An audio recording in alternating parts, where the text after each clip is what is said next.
ایک بہن نے سوال کیا ہے کہ میرا جو شوہر ہے میرا تابع دار نہیں، فرما بردار نہیں، میری بات نہیں مانتا۔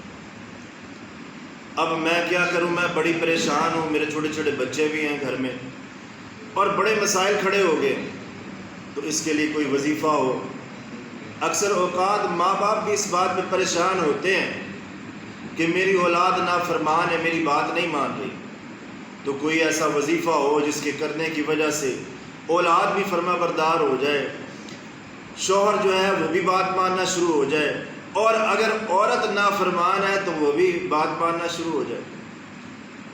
اب اس کے لیے وظیفہ کار کیا ہے؟ اس کے لیے وظیفہ یہ ہے،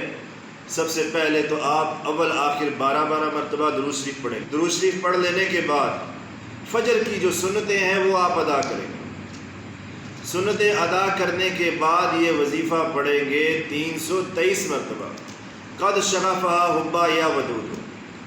اب یہ 323 مرتبہ آپ پڑھ لیں گے اسے، پھر آپ اپنے سامنے اپنے آگے ایک چھوٹے سے بول میں چینی رکھیں گے، یا کوئی بھی شیرینی رکھ لے، گڑ رکھ لے، کیونکہ بعض بہنیں کہتی ہیں کہ میرا ہسبینڈ نافرمان ہے تو وہ چینی نہیں کھاتا، وہ گڑ کھاتا ہے، یا وہ چائے نہیں پیتا، تو میں کیا کروں، کیسے اسے کھلاؤں میٹھا؟ وہ میٹھے کا شوقین ہی نہیں ہے، تو پھر وہ چائے میں یا کسی شربت میں ڈال کے اپنے ہسبینڈ کو کھلا پلا سکتی ہے۔ اچھا، وہ جو چینی پہ دم کر دیا ہے، قد شغفہا حبا یا ودود، اول آخر 12 مرتبہ درود شریف پڑھ کے اس پہ دم کر دینا،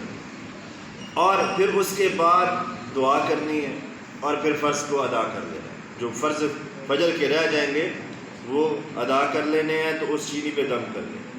اور یہ دم لگاتار مسلسل جاری رکھنا ہے، اور ساتھ ساتھ وہ چینی یا گڑ یا شیرینی یا مٹھائی جو بھی ہے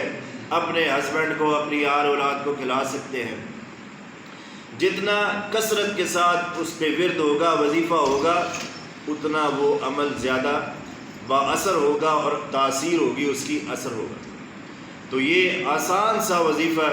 جس کے کرنے کی وجہ سے آپ کے گھروں میں محبت پیار بڑھ جائے گا اور رحمت ہو جائے گی، اور جو اولاد نافرمان ہے، بچے نافرمان ہیں، شوہر گھر نہیں آ رہا،